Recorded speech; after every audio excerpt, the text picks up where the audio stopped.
Welcome to the Authentic Self Revolution.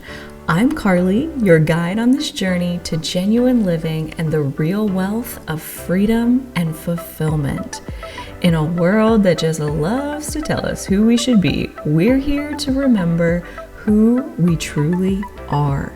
We're here for the questioners, the misfits, and anyone who's ever felt there must be more to life than following the script. Together, we explore what it means to revolutionize your life by living it on your terms.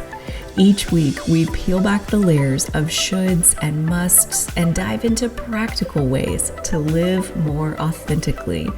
If you're listening only and want to see my face, you can head over to my YouTube channel, Owning Authenticity, where you'll find this podcast, along with a treasure trove of other content aimed at uncovering who you truly are. Your authentic self is waiting, so let's dive in. In this first guest interview on the Authentic Self Revolution podcast, I am joined by Jacqueline Hyacinth. Jacqueline is a mama, mystic, and embodiment mentor from New York. For 12 years, she has served families through spiritual teaching, healing, and rites of passage. She partners with brave souls ready to awaken their power, heal soul deep, and come home to themselves. She is passionate about women healing their wombs, reconnecting to the divine, healing our ancestral lineages, and creating a pathway of light for the generations to come. She is an integrated energy therapist, Yogini, and Shamanic practitioner trained in esoteric mysticism from both Eastern and Western traditions. Jacqueline offers private sessions, mentorships, and training and retreats worldwide. It is my honor to bring you this energy and this interview. I do hope you enjoy it. Welcome, Jackie. It's so good to have you here. It's so good to share your energy and share this time with you. I'm so excited to see what this day has for us. Thank you so much for joining me. Thank you so much for having me. I'm really excited too. Me Really looking forward too. to it. Here we go. Let's start as we are still getting to know each other as well. And I am so excited to learn more about your story. I mean, it sounds like many of us, you wear many hats in your current life and you bring lots of different kinds of magic to the world and what you do and the way you serve.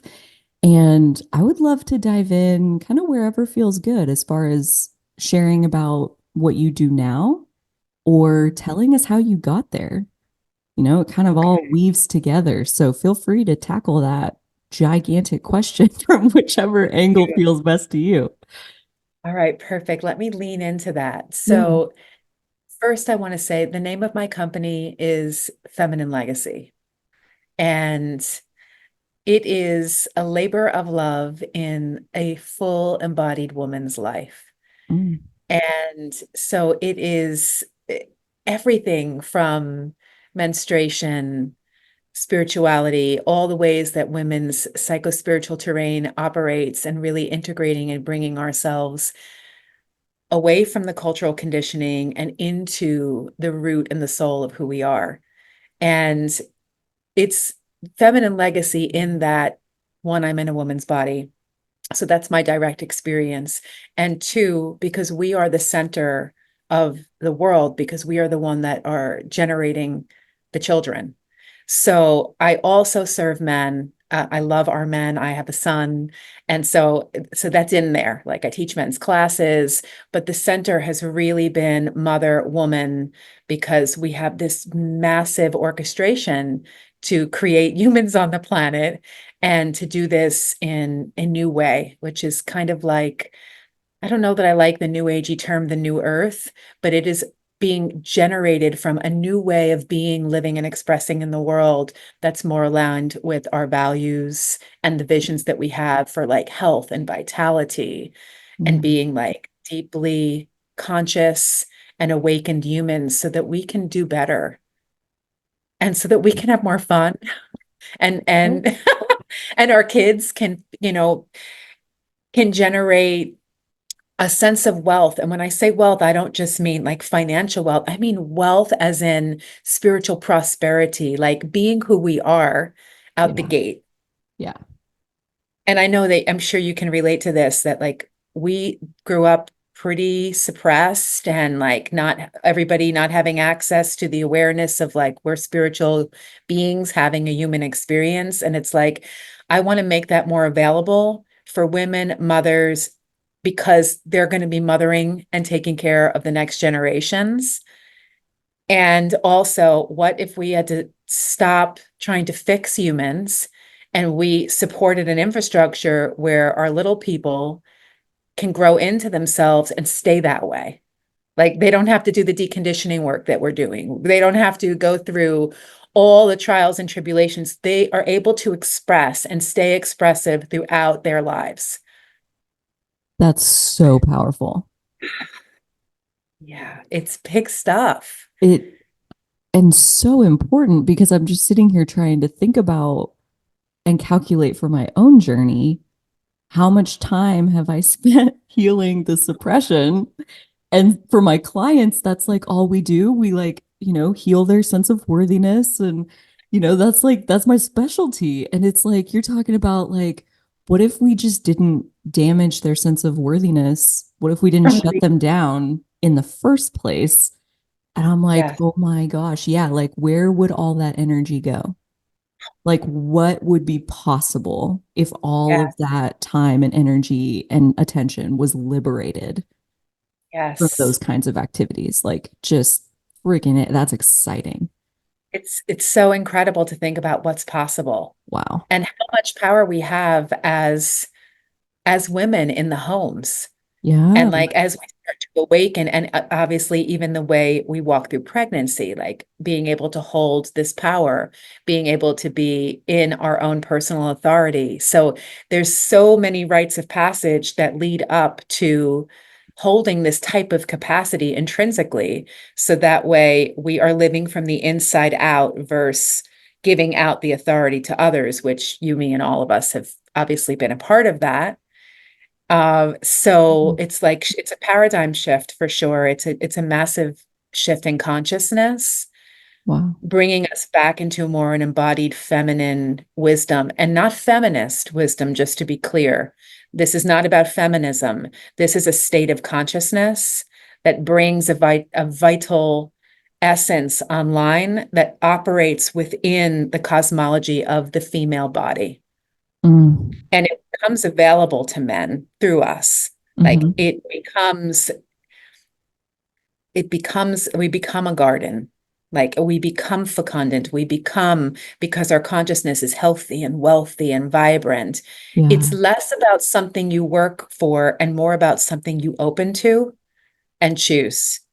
But Yeah. most people don't know they have the choice, right? Oh, So if you're rigged up like this, you really don't know, like you don't have access to this bigger velocity of what wants to stream through and move through and incorporate itself through you, because there's all this programming and all this rigidity and right, the heartbreaks and all the things that have been untended yeah. that make things like hostile inside for us, right, in our heads and in our hearts. So this is the time for this like awakening for humanity, right, to bring worthiness online where we don't have to work for it, but it's a state of conscious being, and like touch it. And it's something you have to touch because you can tell somebody, this, like, you're worthy now. Like you've always been worthy. And tell that to the woman who's like, I feel like shit. Like I Right. feel terrible. I can't even function in the morning. Like I don't even want to wake up. So we know what that feels like, all of us. Yep. Right. And the interferences both from within, from the conditioning, the programming, and from the external reality that just make things really muddy. So, like providing tools and bringing the consciousness through to support the space creates an antidote for much of the chaos that's happening internally.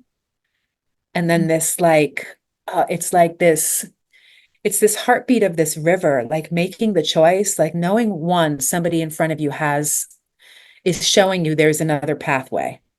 Like there's another choice inside of you. I know you don't understand it yet. It might sound crazy. It might it might be completely out of the spectrum of what you know, but I'm going to like be in the space and lend this capacity in space with you so you can step in to feeling like, what does it feel like to join forces a little bit and see, Yeah. oh, like I feel softer now. I feel more safe. I notice this presence. I would like to experience more of that. Yeah. And then that person can make the decision like, I want a little bit of what she's having, but I want it for me. Yeah. Right. And then we can start practicing and making the choices because the choices are everything. If you don't know you have a choice to make, then you stay in indecision or you stay where you are. Hmm. So yeah, it's a lot. There's Oh like my gosh, a it's lot. so good though.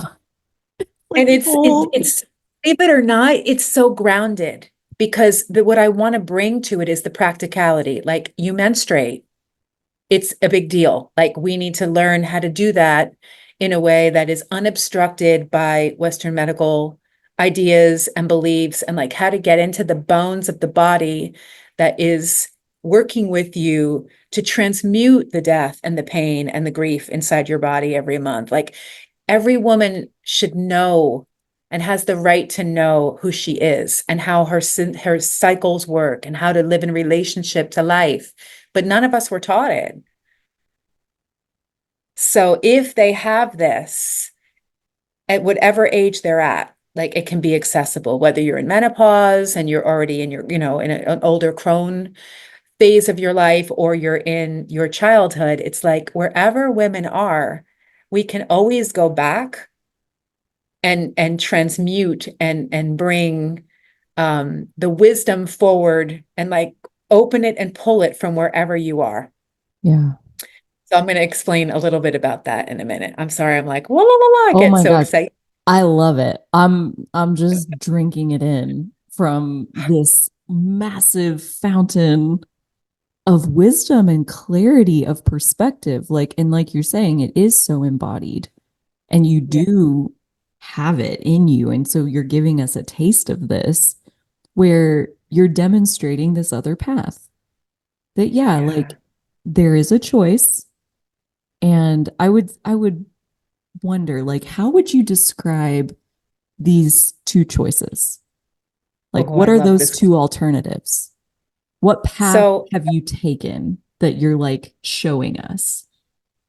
so the way I'm looking at it now is how we've been sort of positioned for artificial intelligence.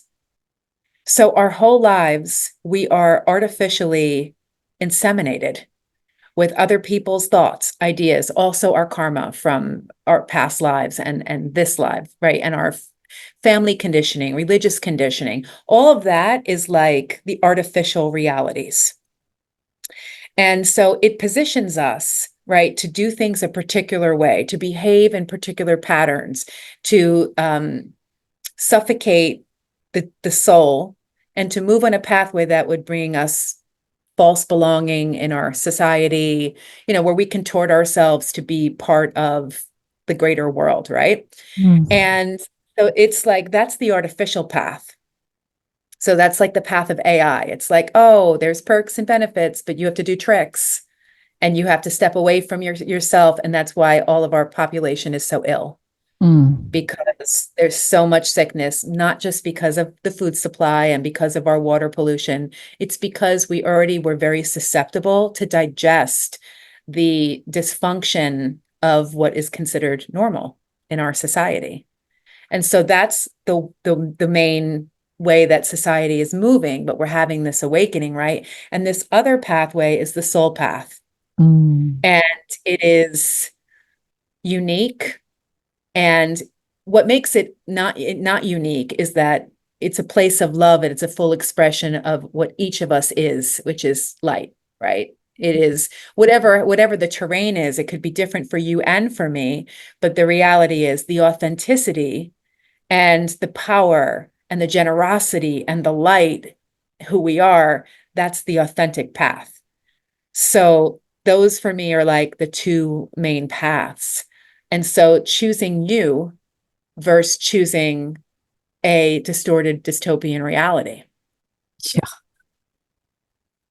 And it's just I'm laughing because my next question is one that I get a lot of like, but isn't it selfish to choose yourself? And like, I mean, I know I don't think so, but I'm also would love to hear it in your words. And it's just the reason I was laughing is because it's like it's the dystopian AI, like false, like fucking falsehood that is the one telling you you're being selfish for wanting to Yeah, break out of the system that we're harvesting your power. You know, like exactly. you should stay in here and let us keep feeding on you. How Totally. dare you go over this? So, anyways, yeah, what do you say to somebody who's like, well, but self care is selfish and putting myself at the top of my priority list is selfish? And what do you say? I would say that everything is an inversion. So whatever is the norm is the opposite. So what we're believing, what is It's in like our the psyche bizarre that has been world. so embedded, it's like the opposite polarity. So it's, first of all, it's selfish not to go in the path that is authentic to you. It's Thank selfish to you. you, it's selfish to your family, it's selfish to your community, it's selfish to your children. It's selfish to choose belonging to something that is fake than to belong to you. And Wow. this is the other piece. That storyline and that convoluted texture is all on this premise of false belonging. It's like stay in, like you mentioned with that, like it's like stay with us.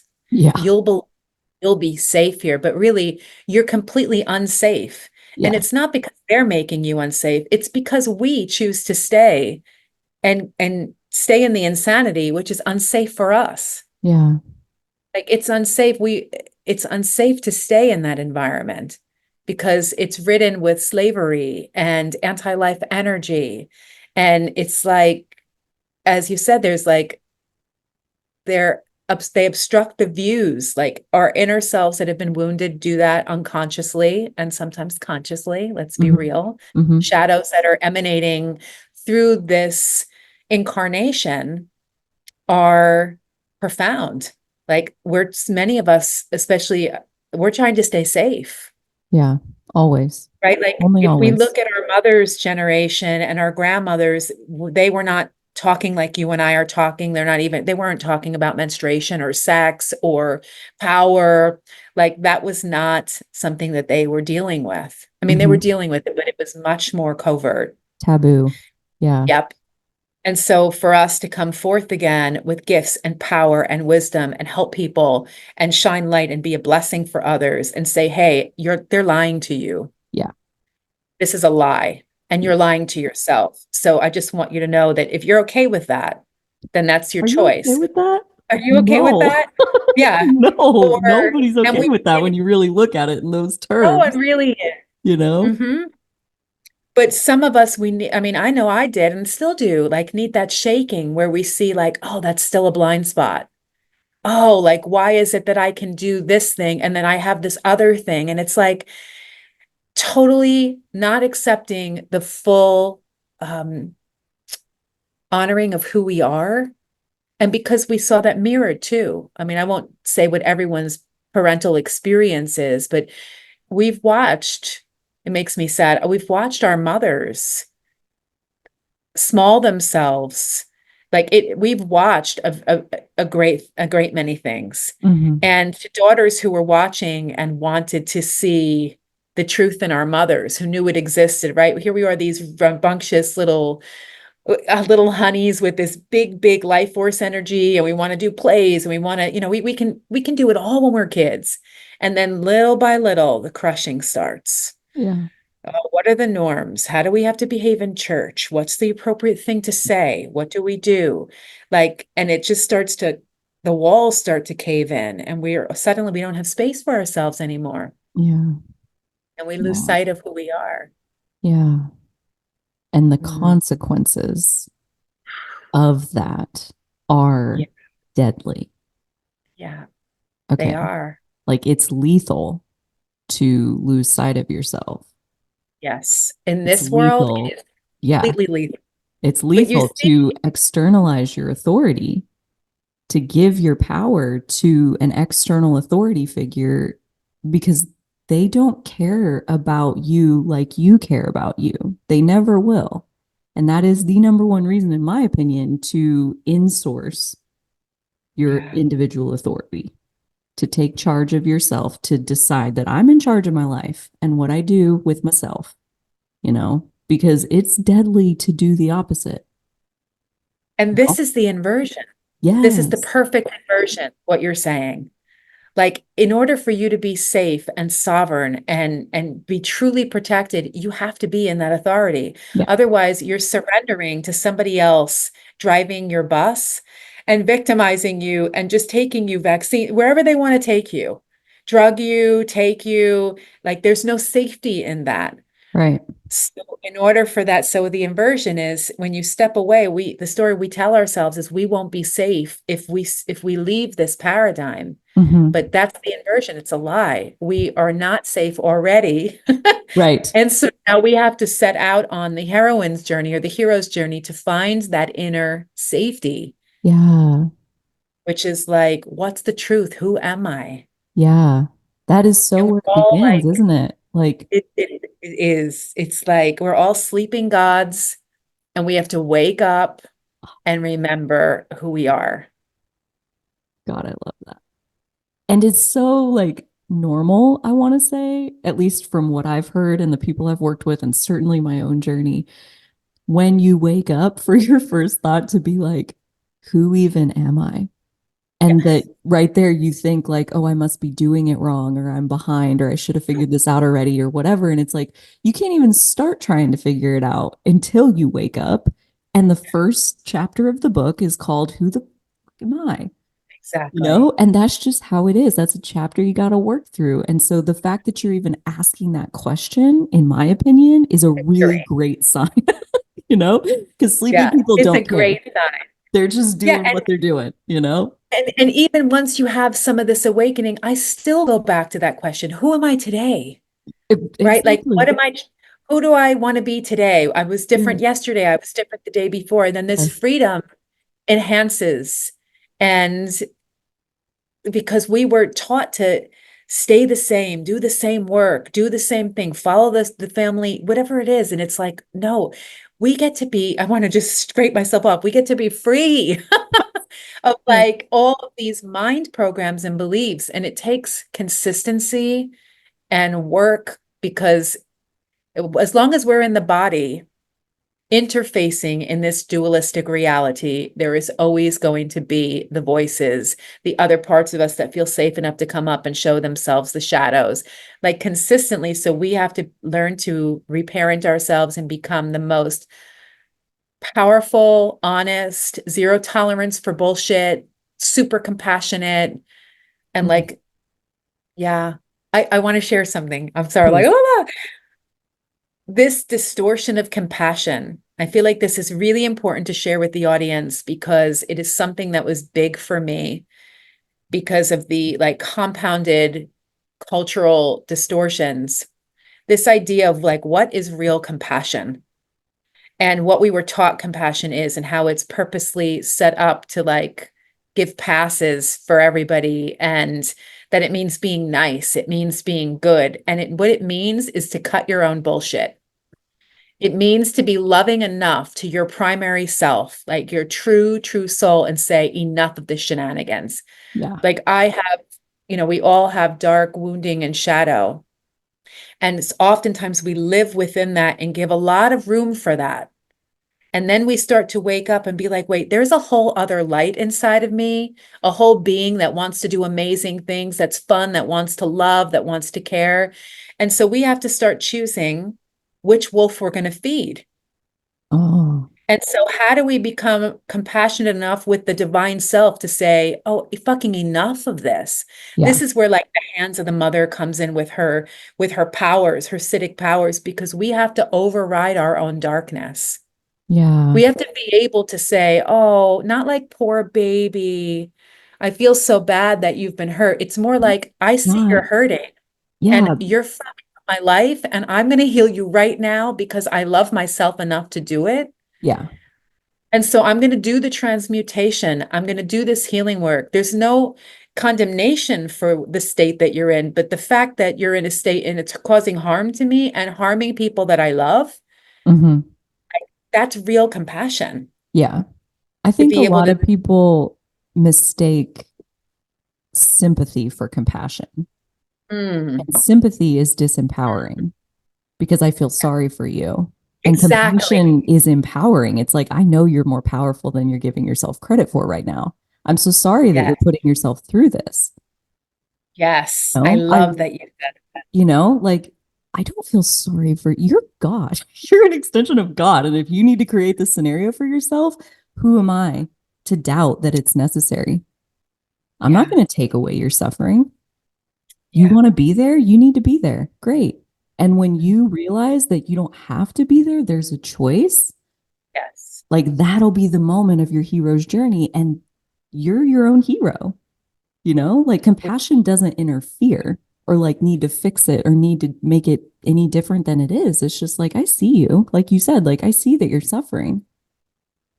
Yeah. Interesting choice for your plot at this moment in your life, you know? Yeah.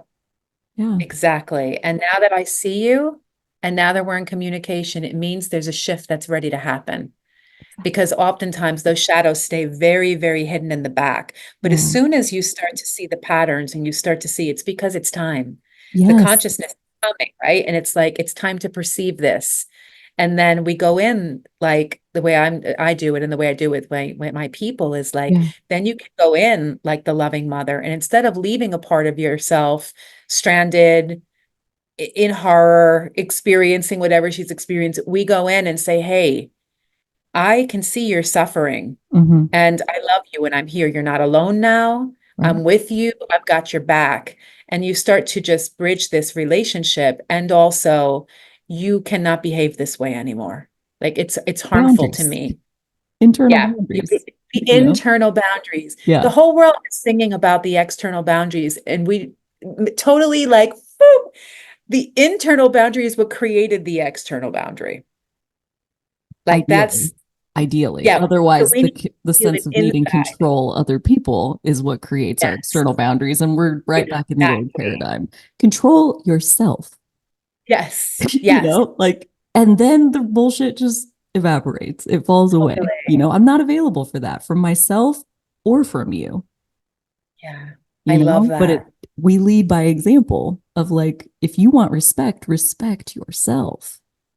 Yes. Like it's not about making other people treat you differently. So I wonder, how did you come to all of this? Like this fountain of wisdom that I mean, it's deep. And I feel like we could just keep going and it's wide and it's deep and it's beautiful. And Sharing. I am guessing, I won't say like hard earned, but there was a Where path that brought you to understanding every bit of this from the inside out. That's how embodiment is born. So tell us a little bit about what gave birth to this beautiful wisdom. So I feel like it was in the family. Like the unit was there. I came from like a very typical patriarchal father, head of the household, and I had this beautiful mother who was essentially docile, but very deeply feminine. So I had these like polarities that were very extreme. And first, I just want to say I'm really grateful, like super, super grateful for the people that I came from. And also, they were reflecting the nuances of the collective. And it was really painful for me to watch this dynamic of disempowerment from my mother, this overpower from my father, and just I knew it was unhealthy. I felt it. I was angry about it. And my father died when I was 9, and that was like the heartbreak of the Rolandelli girls. It was me, my sister, and my mom. And so he was like the infrastructure for us. And so it's different now, but it was like a light came out from under the table and everything fell down. And so there was this collapsing that happened, and my mother was deeply bereft. I mean, we all were, but she was the central mother figure, and she collapsed in grief. So essentially, it was like both parental figures were now gone. So the infrastructure fell out. And so that led both me and my sister on like a really, really deep hurt and sadness and grief. And at the time, I didn't understand grief. All I saw was my mother was super grieving and I was caretaking her. And so she expressed grief very powerfully, like very deep grieving.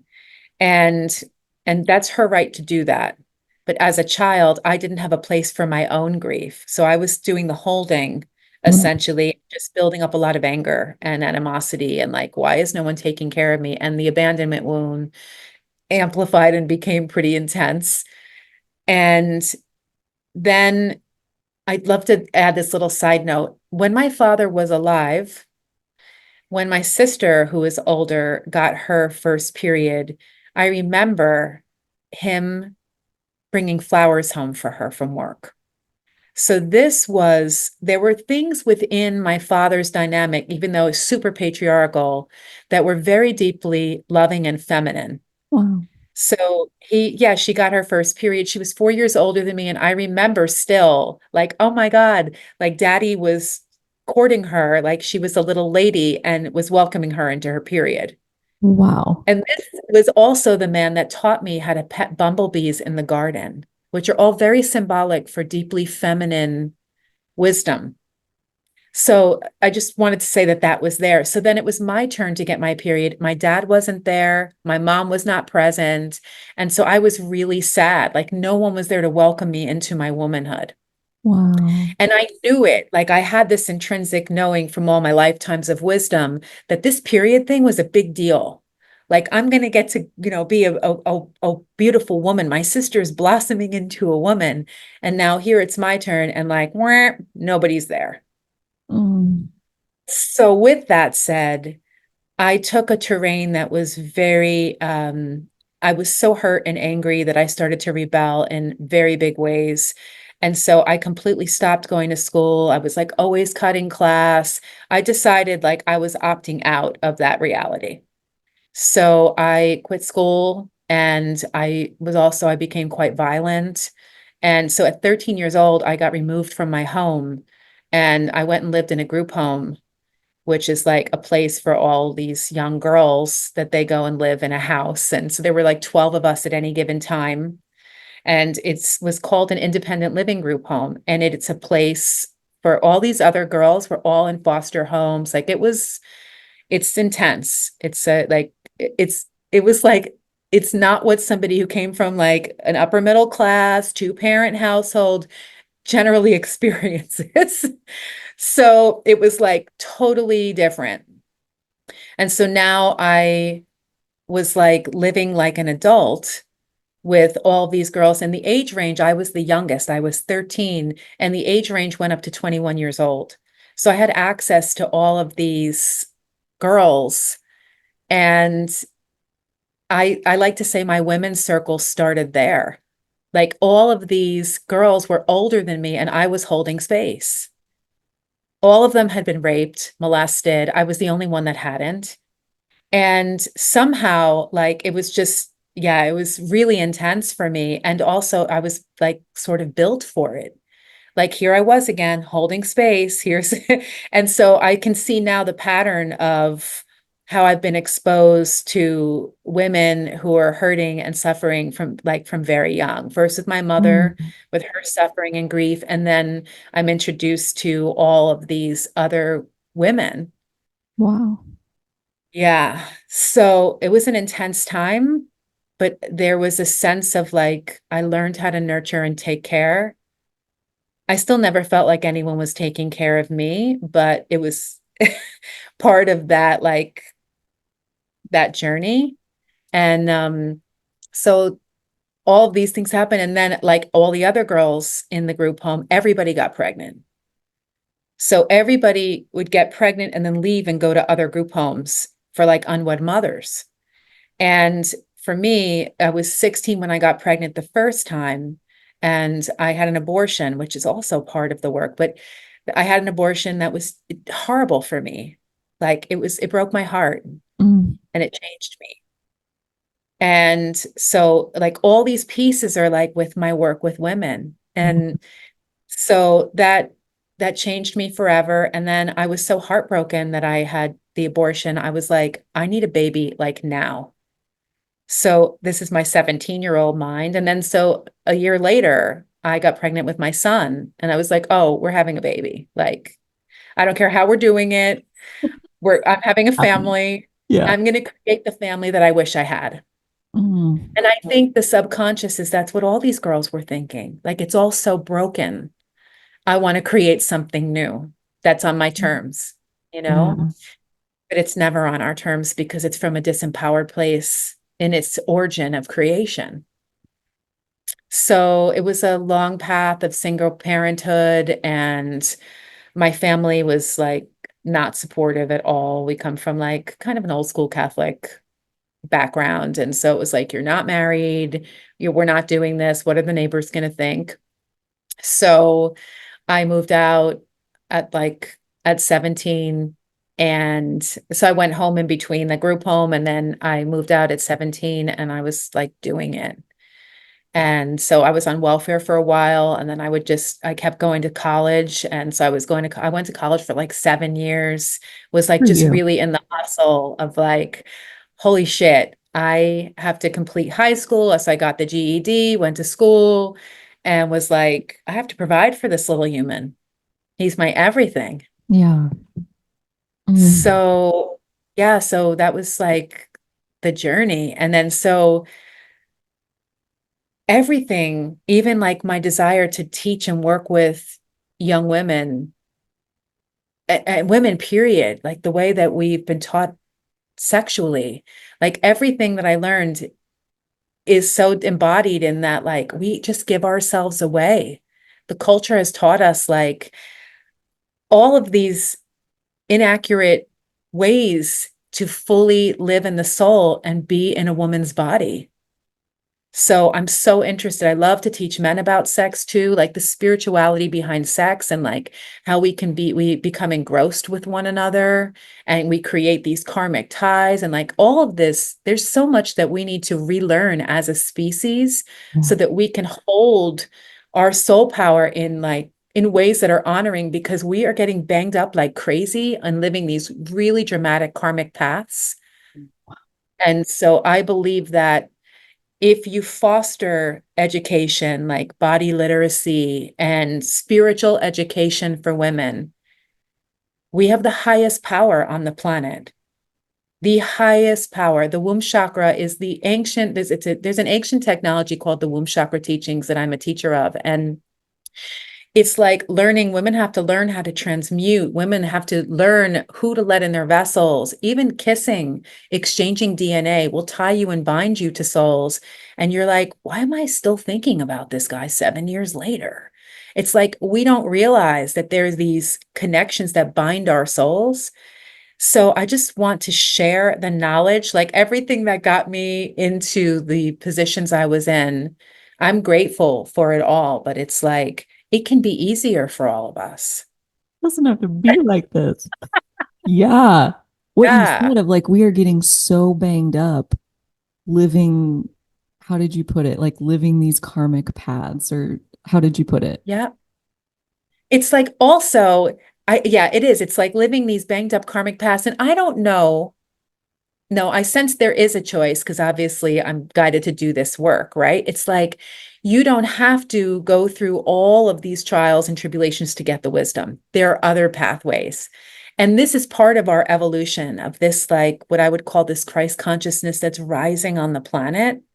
It's like some of this karma just wants to be lifted. And like now you and we could chart our menstrual cycles, know when we can get pregnant, make decisions consciously. Instead, before, all I had access to was abortion because I didn't have the knowledge about my own body. Yeah. And if our kids can build websites at freaking 9 years old and play all these games, surely they can understand what it looks like when they're ovulating and how to count days and like learn themselves, because these tools will create a powerful relationship with the female psyche that Yeah. will build a sense of sacredness. It will bring on that energy I was talking about before, that psychospiritual feminine terrain. It will turn that light switch on. So that way it starts to broaden your possibilities. And then you're like, I love my body and my soul so much. I know how to handle this sexual impulse without actually getting into bed with that person. Right? Like I'll be able to have enough consciousness to say, this doesn't feel true for me. Yeah. I'm not gonna do that. Yes. So it just brings in this like powerful sacred energy that starts to support you in like, yes, these are good decisions for me. And I'm going to have this higher level of attunement and discernment in the way in which I walk in my womanhood.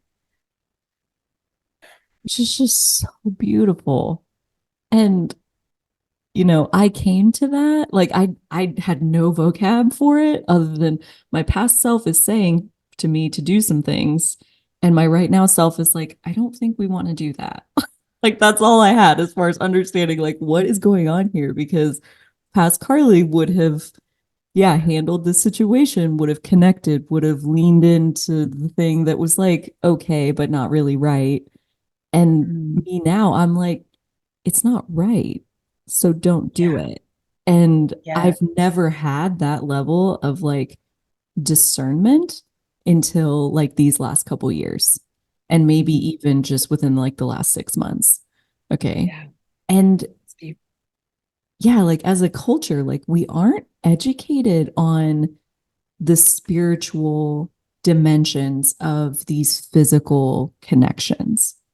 And Yes. like you were saying, like I like to teach men about this. I'm like, I feel like I need to learn about this. I Yeah. really, we could come back and like do a whole part two about just sexual energy and transmutation in general. Like I'm feeling very called to talk to you about transmutation and all of the different ways we can do that, and the sacred service that it is to Mhm. transmute, like not only our own, whatever you want to call it, karma, heavy energy, I mean, however you like to think about it, but also for the collective. Like some Mhm. of us have access to giant piles of collective pain and suffering, and we can get just buried underneath it. But it's like that saying that's like, you've been assigned this mountain to show others it can be moved. Like you Yes. have access to this for a reason. You become a transmutation expert and your life Yes. will get a lot easier. It won't look anything like what culture tells you your life is supposed to look like. You'll Yeah. have to personalize your definition of success and get really comfortable doing what you feel is correct, not what you've been fed and told. But oh my God, like, yeah, these last 5 years, I feel like I have intuitively found my way into becoming an alchemical wizard, if we can even call it that. And like life is still the same. Like there's the darkness is still present. There's still heaviness. There's still like painful waves of emotion. But like it's like learning how to surf. It's Yes. like being able to ride it, being able to channel it, being able to dive into it and pull wisdom from it. And like we are not a victim of this energy, but almost none of us know how to work with it, you Yes. know? And that was So done purposely. that It was was done like, purposely. So we have like 5 more minutes, okay, before I have to wrap okay. us up. And I wonder, like, as far as kind of putting a last chapter on this first conversation, and I say first because I really hope there's a second. Okay. But what would you say? What would be like the one thing, like if anybody was going to walk away with one thing from this conversation, what would you hope that it is? That you would learn to stay true to yourself and trust your natural body's rhythm. Yeah. So I'm going to just quickly do something for us. We talked about the two pathways. We talked about like the artificial intelligence pathway and the soul pathway. Yeah. And the artificial pathway for women has been constructed in such a way that we are put on birth control from our youth. You have acne, immediately birth control. If you get your period too young, they're putting you on birth control to try to suppress it. So you're already setting yourself up. 80% of the women on the planet, at least in America, have or are on birth control right now, 80%. So what this does is it suppresses that access I'm talking about to that divine blueprint and creates a distorted dystopia inside of the woman. So she doesn't have access to herself. So she's very easy to control and to manipulate. And she goes and plays in the world in that matrix.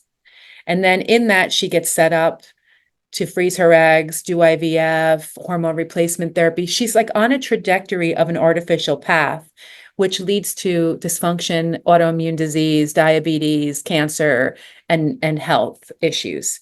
Cancel, delete, may that not be the story of anyone who has that. But I've done all of those, like I've done, been on birth control, all of the things. And I know the dystopic reality it creates. And when you are free to be natural and live in coherence with nature, you will be able to learn and heal yourself and listen.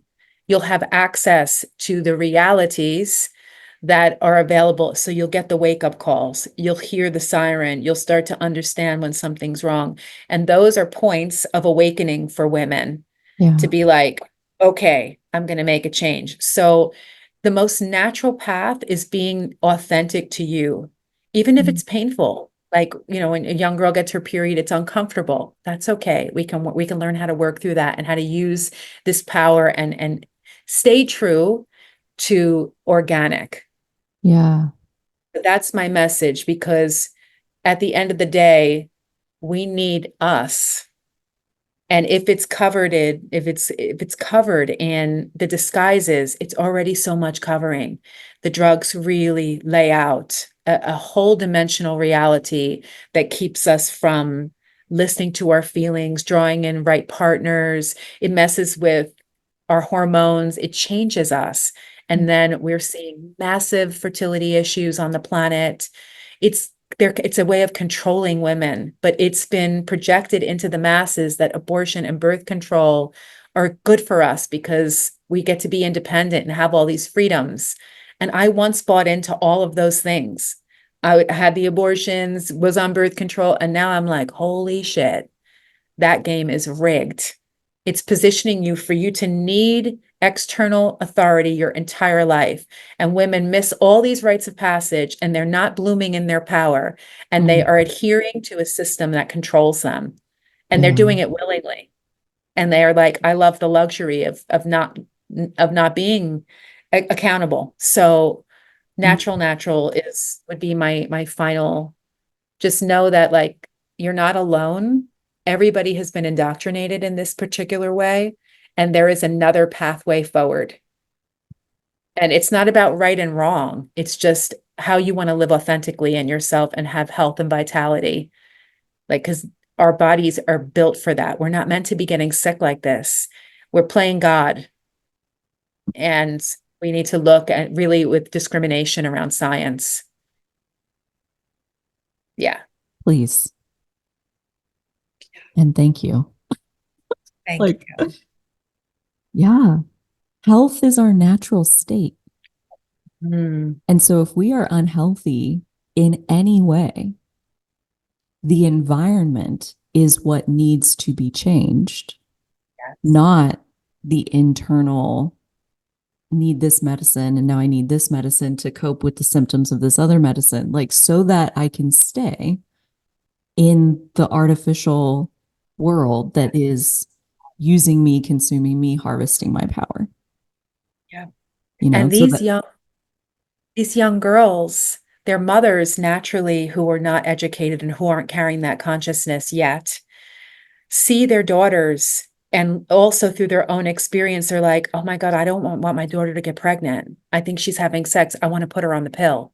From a place of fear, but wanting to protect, they are also ushering in this old paradigm. And for young girls also, they're getting their periods earlier. And then mothers go to the doctors and they're like, what are we going to do? And the doctors are generally across the board consensus, well, if she's bleeding too young, she might get cancer later. So let's suppress her period, not understanding that the biological spiritual nature of the young girl, the reason she's getting her period earlier is because the environment is so toxic that her body is saying, I must do this now. It's like her spiritual power is saying, in order for me to survive and transmute all of the darkness and negativity around me, I have to bring my blood online earlier so that this mechanism inside of me can keep me like vital and here. And what they do then is they drug those little girls who bring this forward because they're so nervous, not realizing that they're suppressing even more. And then those girls don't have their power to do the thing they need to do for the ecology of their own system to transmute and live in their families of origin and participate in this collective world. That was long, but sorry, I was wanted to get that in. To the very end. Oh my God. Like one right after the other. If people want more of your work, and we'll put some links in the description, but talk us through where are you sending them if they want to connect more with you? For now, we're going to ourfemininelegacy.com. Beautiful. Beautiful. Thank you so much. It's been really, I love to talk about this. So thank you for giving me the space to share it. I'm very passionate about us. I love it. Your vision is bold and big and beautiful. And I am say one more thing. Yes. One more Sorry thing. for cutting you off. The most beautiful thing about this is that when every one woman reclaims this in herself for herself, then it is natural for women to want to share it. And then you share it with your friends, your family, your community. So there's a consistent theme of mentorship and giving. And so there'll be opportunities in the future where there'll be mentorship programs to train other people to work with other people. And it's like the wisdom has to keep giving. It is our nature. It's like once you are revelatory in the wisdom, it's a blessing for every woman. So it's something that we all can be in service to. It's just being in service to life. Yeah. Generosity. It belongs to no one. And generosity is our natural state. Thanks, Carly. Thank you so much, Jackie. It has been my sincere pleasure to have this conversation. Thank you. Thank you to your audience too.